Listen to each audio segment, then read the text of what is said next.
We've all seen the commercials. The new dad, glowing with pride, effortlessly rocking a sleeping infant while his life feels perfectly in sync. But for many men, the reality of the new fatherhood looks and feels very different.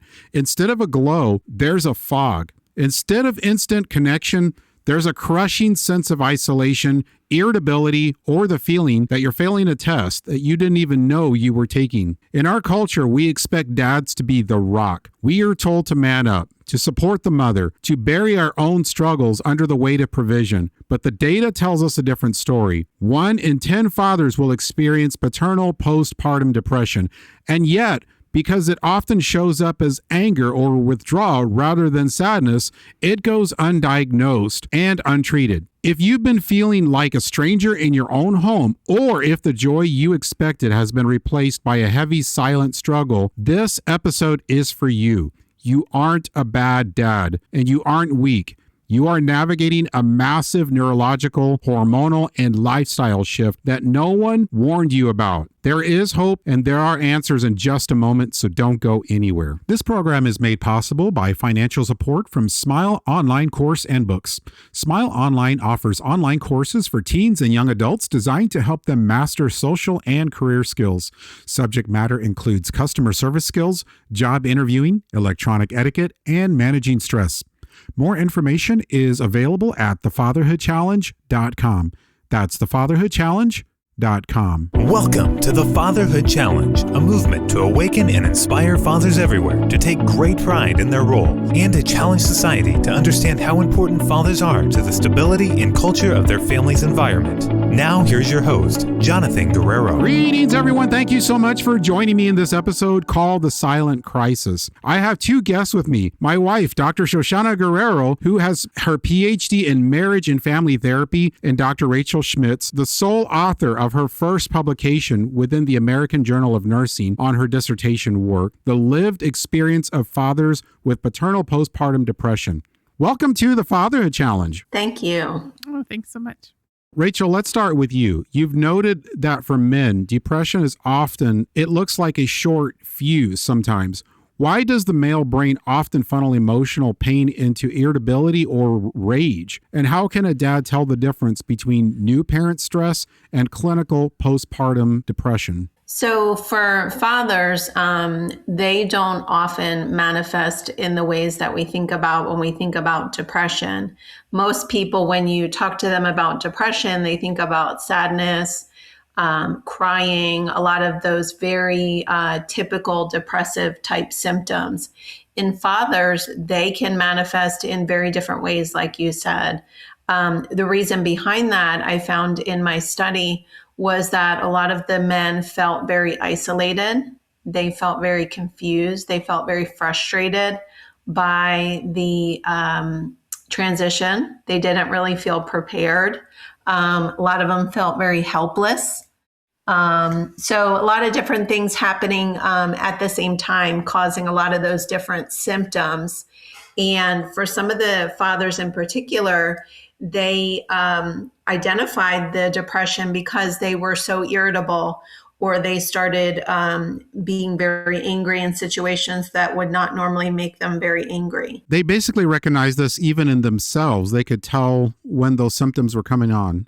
They did. And oftentimes it was their partner that just said, I noticed that you are not really yourself. Maybe you're isolating a little bit. So a lot of their partners did recognize some changes. Whether they were able to kind of pinpoint what exactly was going on kind of depended on the relationship. But most of the partners did notice that something was happening. Many dads feel a deep sense of guilt because they don't have that instant bond with their baby. How does paternal postpartum depression interfere with the bonding process? And what do you say to the dad who feels like a monster because he doesn't feel anything at all? So that's really common. Unfortunately, the depressive symptoms, the impact of those symptoms really do take away from that new role. And just having those episodes of irritability or anger or rage can cause somebody to feel embarrassed by how they're behaving or how they feel. especially when on the surface, everybody else is joyful and happy with the situation. So that brings a whole new level of shame or disappointment to a situation when the perception is you're supposed to be really happy. And if you're not, that seems really confusing, right? And a lot of differences, just sociology wise.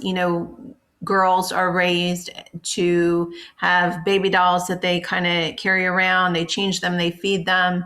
They're intentionally given things to kind of groom them in that way, so to speak, where boys are not given those same toys to play with. And so some of it is just when they become a father, they don't really have that frame of reference to pull from. So they do feel really uncomfortable, and they do feel almost like a fish out of water because they haven't really had any training with that when they become a parent. Also, women, just by nature of the pregnancy, have many months to kind of prepare both physically and mentally for what that looks like for that individual when they become a parent. Fathers don't get that length of time to prepare. For a lot of fathers, it's hard to imagine. They know that their partner's having a baby, but it's not until the baby arrives that a lot of them start to actually feel like they can step into that role. Shauna, I'm curious too. Have you seen that in your own, for example, have you seen that in your practice where a man has felt guilty, a new dad has felt guilty for not feeling anything at all? I wouldn't describe it that way. I think to Rachel's point that the cultural upbringing makes a big difference. Girls are culturally given the opportunities to do some caregiving, to be around babies, to be aware of their needs. I would say from a personal perspective, I still wasn't as prepared for the ongoing demands of a baby, which makes sense once you're on the other side of it. But it's the knowing, like, the babies are fragile, but not so fragile you can't move them around a little bit. Not so fragile you can't help with the diaper change. Not so fragile you can't sit and hold them and things like that. And so I actually have started asking people, men in general, what their familiarity is with babies. Have they, are they around toddlers even? And that has then helped me to see that girls are given, even as teens, the opportunity and maybe even the expectation that they will be caregiving little ones. Mm-hmm. And so I've just tried to create opportunities for our boys so that they are around little ones and see their needs and how fragile they can be, but also how challenging they can be, just with how they have limited communication and things like that. So anyways, those are some of the thoughts that came to mind based on what you were talking about, Rachel. Yeah, I would definitely agree with that. And, one of the things that I think was really challenging as well is just, and you kind of touched on it briefly, is just those limitations as far as self-care. It's one of those things that nobody can really adequately prepare you for what it's like to become a parent until you've become a parent. Mm-hmm. So you might be told a lot of things ahead of time about the sleep deprivation or just some of the limitations of the role. And it's not until you're actually living it day to day that you really understand how challenging and how demanding that role really is. That is one thing that I'll joke about, that you're going to do some of the most important work of your life. And you think, okay, I'm going to take some time to prep. I'm going to be like my most fit. I'm going to be my most rested. And then the rules are changed, and you're actually going to be the most exhausted because you've given birth to a child. And then you're not going to get any sleep. So you have to do the most important work of your life without sleep and in repair mode. So. Right. And then also, I would add to that as well, some of the relationship challenges that arise from that. So, we can all relate to periods of time where maybe, you came home from work and you had a really bad day, maybe you had a headache or something like that. And, one really small thing happened with your kids or spouse, and it just kind of set you off. And, you started to get really frustrated over a situation that normally you wouldn't be frustrated about. So there's a lot of relationship stressors, I guess, if you will, that kind of arise from that experience, and because of the demands of it. When we're sleep deprived, we're not as tolerant of other people's behavior. And so a lot of things emotional wise can really kind of make things more challenging. Socially, again, women are really different. When they start to experience some issues, they'll reach out, they'll go to a mom's group. There's a lot of breastfeeding, new breastfeeding moms groups, and that they can bring other kids to when they're younger, and preschool age and younger. So there seems to be a lot more social outlets for moms to kind of reach out and ask those questions and get those answers. Fathers, there doesn't seem to be a whole lot of social outlets for them to reach out in that way. Some of that, I think, is just the differences, I guess, between the genders. And some of that is just, there are some men now that stay home with their kids. But, if you think 15 or 20 years ago, that was almost unheard of. So I think that it is changing in that way. So hopefully in the future for my kids, maybe your kids, there will be acceptable social outlets that they can reach out to other fathers and bring some of their concerns and talk through some of their questions or problems, some of the demands that they have from having that new infant. Yeah, so a lot of personal conversations happen in a barbershop. So sometimes I can't help but wonder, what if there was a barbershop for new dads? Imagine the conversations that would finally happen in a place like that. It's a great idea. Men are often more in tune with their bodies than their emotions. What are some common physical telltale signs, like chaotic headaches or digestive issues or back pain, that might actually be the body screaming that the mind is in trouble? I would say, in terms of the somatic symptoms outside of just those depressive symptoms, frequent headaches, the brain and the gut, there's a clear pathway that goes from one to the other. So any sort of, frequent or constant stomach ache or GI distress, that can very easily be tied to something going on in the mind. Any sort of fatigue, any other symptoms as far as sleeping too much, not getting enough sleep, eating too much, not eating enough. So any of those extremes are more physical symptoms that we would say that come with this. Anything that is not normally how your body. So most of us are pretty in tune with how we feel most of the time. So a lot of these symptoms, we call them somatic symptoms, but any of these symptoms that present and kind of linger for a period of time, those can be another indication that something might be going on from a mental health perspective. Shauna, what are your thoughts? That was a really great description. As Rachel was talking, the one thing that came to mind is I'll often talk with clients about how men are allowed to be angry. They're allowed to be happy. We like them to be jovial, and we'd really like to see them sad on, sad occasions, but we don't want it to really stretch out too long. And so that means really anger becomes the one place where they can really express themselves. And so then we also then become kind of normalized to like men are angry versus recognizing that anger and irritability is often a sign of anxiety or depression. So those were just some additional thoughts based on what Rachel shared. What is it you said about men have how many emotions? I said we allow them to have 4 emotions.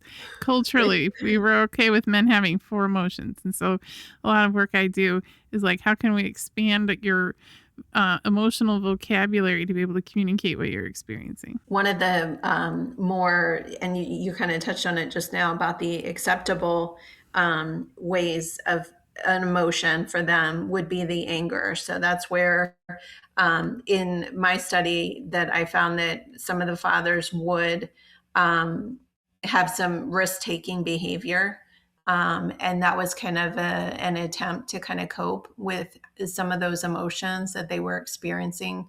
And on the surface, it just seemed like they were just being really reckless, but it really was just a way kind of under the surface for them to kind of recalibrate what was going on in their life and trying to just adjust to the expectations of fatherhood and of that new role. And I would also just say that, the isolation and confusion and some of the identity loss is a real challenge, and it's not something.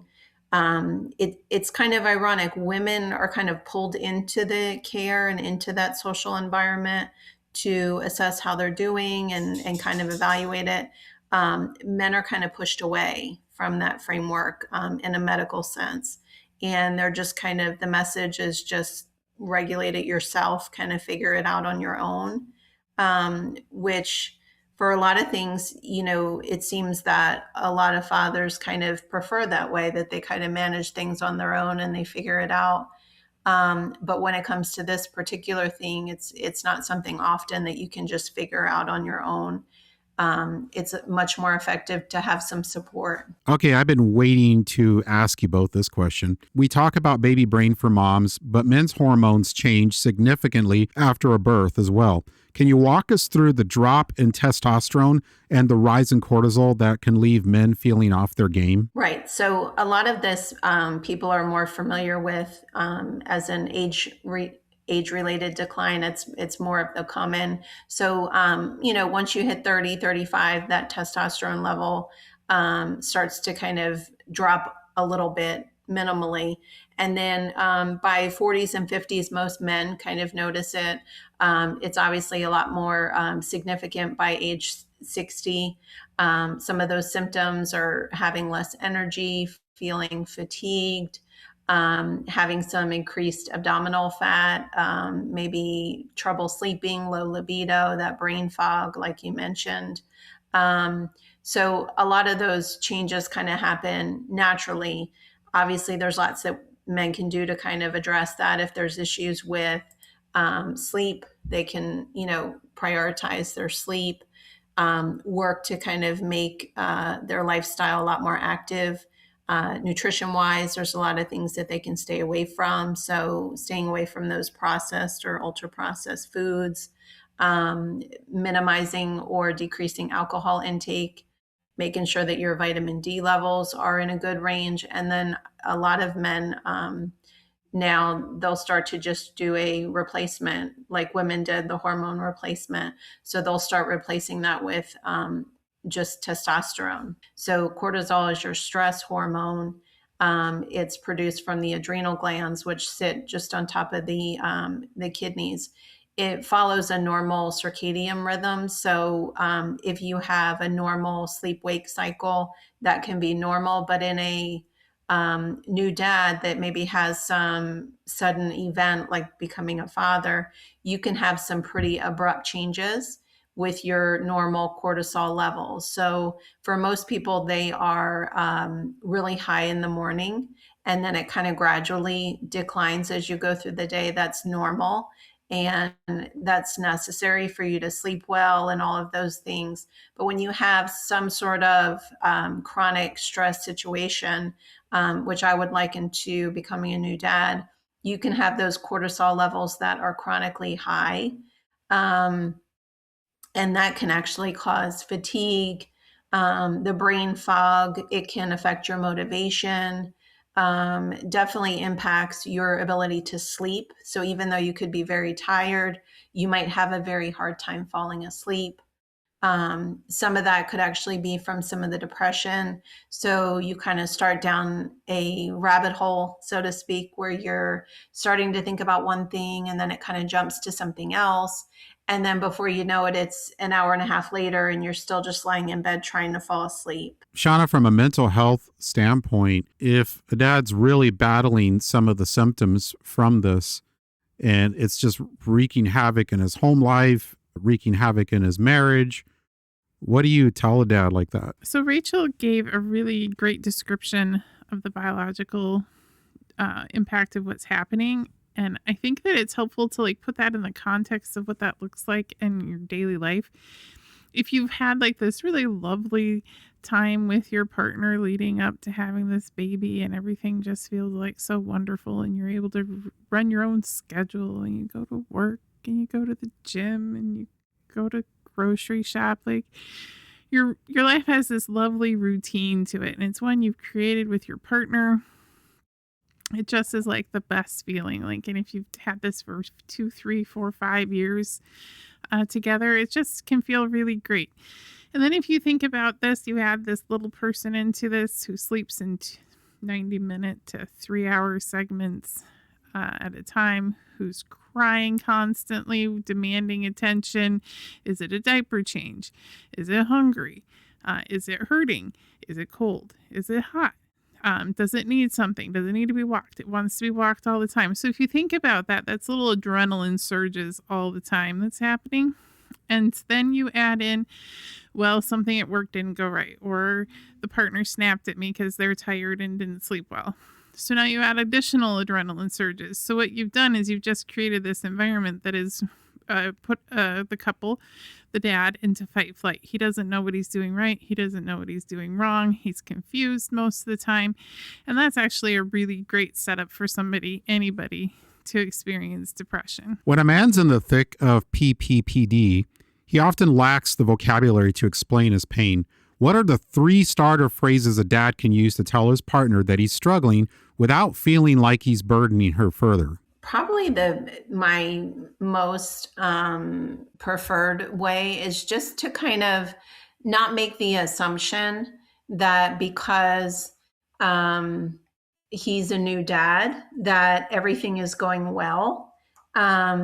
Meaning people kind of make an assumption that when you're a new dad, they assume that everything's great and the baby's great and the baby's sleeping and mom's great and you guys are getting along great and everything is going wonderful. And I think just kind of one of the things that I have found to be most effective is making room for things not to be okay. So instead of approaching it from a stance of, is there something wrong? Or, I'm just going to pretend that there's nothing wrong. I think kind of just going in and just saying, validating that experience and the difficulty of it. And I know we've talked a little bit about the sleep deprivation and the role change and the depressive symptoms, but just kind of assuming that, maybe things are not going well and just kind of opening that door to say, how are things going? What are you struggling with? How can I help you? Is there anything I can do to help you? But I do think that just kind of opening that door and not assuming that everything is going wonderful, just kind of acknowledging the difficulty of that transition for some people might be enough for them to kind of open up and maybe share and be honest about how things are or what they're struggling with. Sean, in the heat of exhaustion, a partner might see the dad's withdrawal as laziness or dishonest. How can a spouse identify PPPD in their partner without sounding like they are accusing him of being a bad father? And we have some moms in the audience that do listen, so this question might be more for them. Anytime you introduce a new topic, it can often feel like accusation. So these things are really helpful to start talking about beforehand. Otherwise, whenever you approach something, I really love the mental health first aid approach, which is where you notice, observe, and share them in as gently and considerate a way as possible. I've noticed that this is that you're sleepier. I noticed that you seem to be shut down more. I've noticed that you don't seem to be as interested in time with me or the baby. Things like that. If you can share it from an observation or that these things are different, can be helpful in discussing it. But it's really great to do like preventative conversations where you kind of normalize those conversations ahead of time. Also, I would also add to that too, is just kind of finding the things that are going well and maybe just, kind of like that proverbial sandwich where, it's like a positive thing and then maybe an area that maybe is not going well and then ended on a positive note. So, maybe finding for the mom who might be frustrated, maybe finding something that dad's doing really well and pointing that out.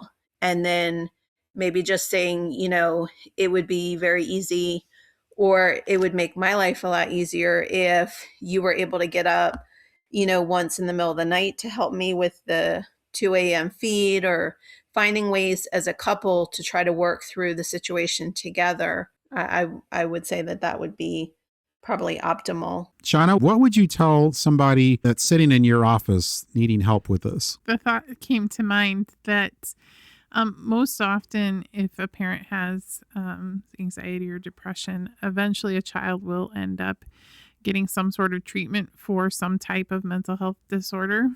And I really like this description, and I can't think of the author right now, but it said, like, if a child is getting help, they're getting help 1 hour per week. If the parent is getting help too, the child is now in an environment where the entire week is being transformed. Their entire environment is being transformed to being one that's more healthy for the child to grow in. And so that's kind of how I would conceptualize it. If you're asking the child to get better, they're going to go and they're going to get 1 hour of support. But if the parent is willing to do the work, they're going to create an environment where the child can thrive every day of the week. I love that, Shoshannah.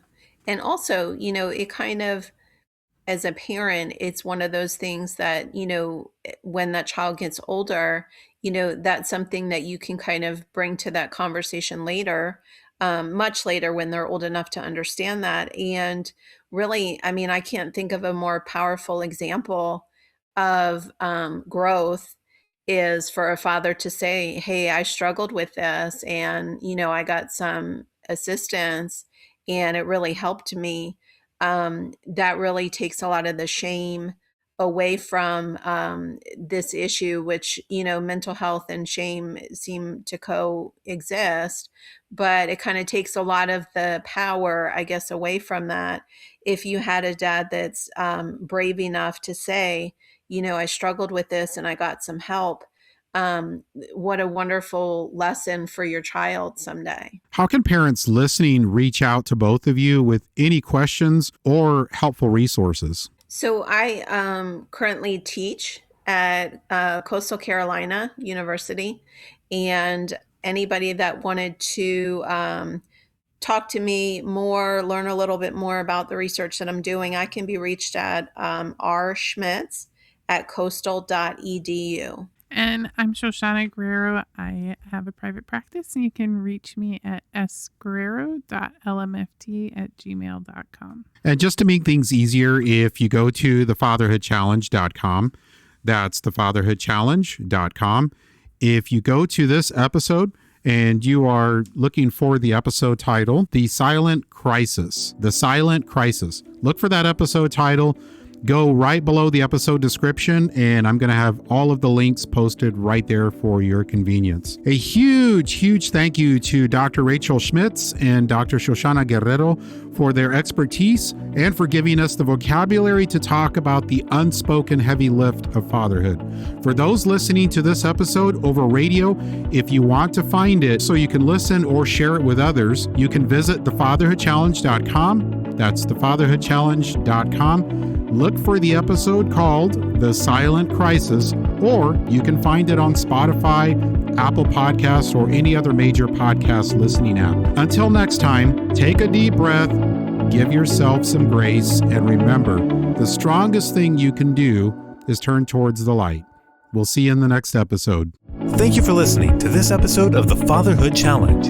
If you would like to contact us, listen to other episodes, find any resource mentioned in this program, or find out more information about the Fatherhood Challenge, please visit thefatherhoodchallenge.com. That's thefatherhoodchallenge.com.